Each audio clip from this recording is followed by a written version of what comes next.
And in what could be the final news conference of the year here at Queen's Park, the NDP took to calling out the Ford government for wasting taxpayers' dollars by cancelling 2 wind farm turbine projects just as they were nearing completion. The NDP say it could cost close to $500 million.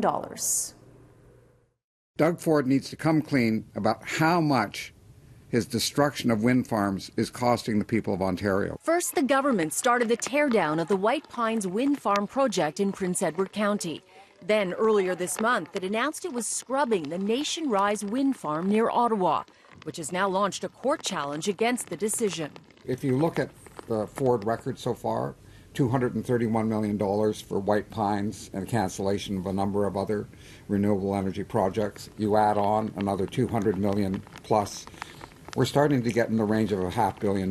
When the Minister of the Environment announced the cancellation of Nation Rise wind farm, he said it was because the project is likely to cause serious and irreversible harm to bat populations. Considering that this is the government that gutted the Endangered Species Act very recently, I'm incredibly skeptical that the bats are truly the priority of this minister. To throw further cold water on the minister's statement that saving bats is the reason for the cancellation, the NDP had a conservation biologist on the phone who says science does not support those claims. Bats can be an issue at some wind farms.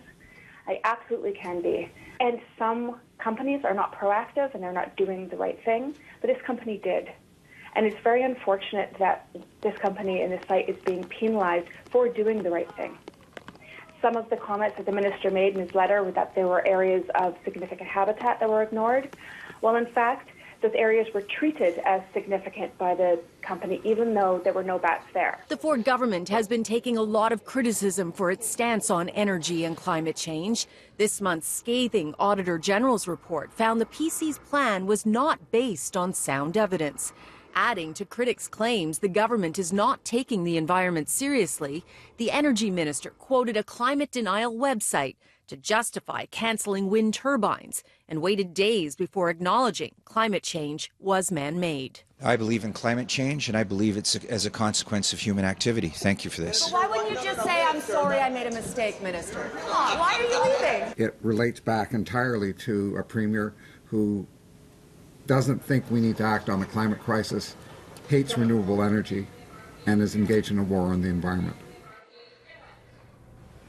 Now, I asked the Ministry of Environment what the actual cost of the cancellation of the Nation Rise wind farm is, and if he can justify or verify his claim that bats were being endangered. This is the response I got back. As the matter is now under judicial consideration, we will not comment further. This is a story that we will be seeing more of in the new year.